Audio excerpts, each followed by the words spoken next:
2024 Lotus Amira is both a first and a last.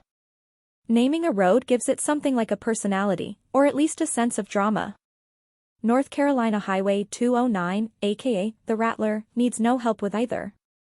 Its two-lane pavement ripples north-south in the mountains near the Tennessee border, traversing just over 36 miles of forest in the process.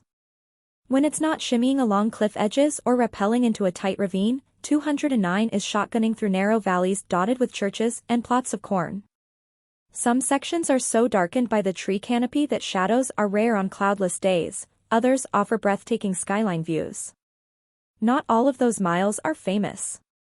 The Rattler's unofficial beginning sits roughly 12 miles north of 209's southern terminus, at the intersection of North Carolina State Route 1334, next to an old gas station and general store. Ride the Rattler, the sign reads. Starts here. Next 24 miles. 290 curves.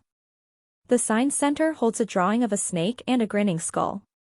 At the bottom, in smaller type, are the words Ferguson Supply, the name of the store, and Rattler shirts inside. Some people like their fun roads with drama, a story, and a t-shirt, others just want corners and straights and to get on with it. Because he likes all of the above but also stupid jokes, your narrator simply left that intersection at full rip while making a face like Graham Hill and dreaming up nerdy sports car riffs on movie titles, two-lane t-shirt, Apex through the gift shop, etc. Colin Chapman, the engineering genius and master pitchman who founded Lotus Cars, would probably have liked all of this. Dead since 1982, Chapman built his company on a mix of relentless innovation and staggering disdain for the status quo. Above all, he believed in the sales power of a good image, regardless of whether it aligned with reality.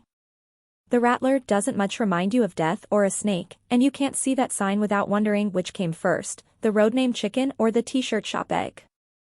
But if you are staring down the barrel of some 300 corners at the wheel of a mid-engine English bolide, it feels like you have arrived somewhere worth going, so you leave that intersection by whacking the throttle into next week.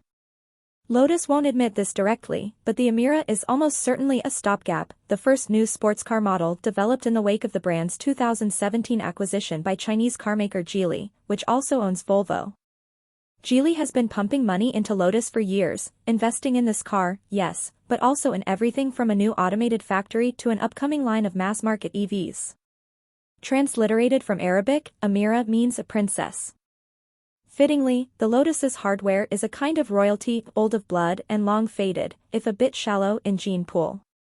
The Emira was launched in Europe for 2023 as a replacement for the aging Lotus Evora, a 2+2 sports car first sold in America for 2010.